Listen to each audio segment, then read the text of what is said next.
और जी welcome back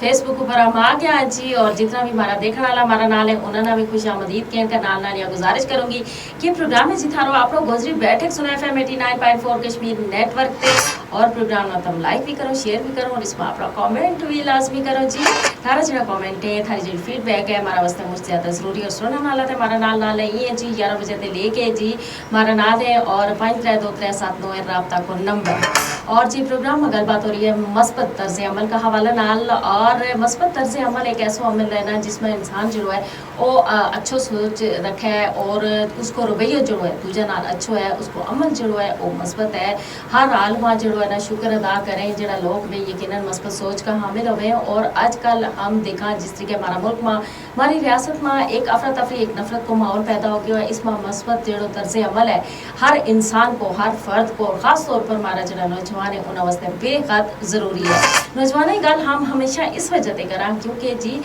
नौजवान जरा है वे हमारा मुस्तकबिल है और किसी भी मुल्क को जी तरक्की है उसको दारोमदार नौजवानों पर होवे। और जब हमारा नौजवान जरा है ना वे पढ़ा लिखा होगा उनको जो तर्ज अमल है वो मस्बत होगा, उनकी सोच जी है वह चंगी होगी और जी वे नफरत का बजाय मोहब्बत फैलाने में पहल करेगा तो यकीनन ना सिर्फ ये हमारा मुल्क वास्ते चंगा होगा बल्कि हमारा मुआशरा वास्ते भी बहुत ज़्यादा चंगा होगा, हमारे इस रियासत वास्ते भी बहुत ज़्यादा चंगा होगा।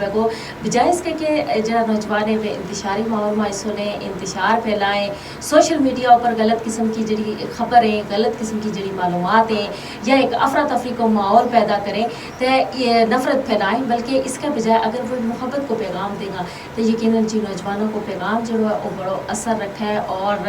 हमेशा हम यह कहना पैगाम मोहब्बत होना चाहिए जित तक पहुँचे। और जनाब मस्बत तर्ज अमल अगर हम अपना के अपना हर काम करेंगे न सिर्फ अपना घर की हद तक बल्कि घर के बाहर माशरा में और मुल्क में जो हमारा मस्बत तर्ज अमल होगा, हमारा काम करने वाली जगह जो है हमारा मस्बत तर्ज अमल होगा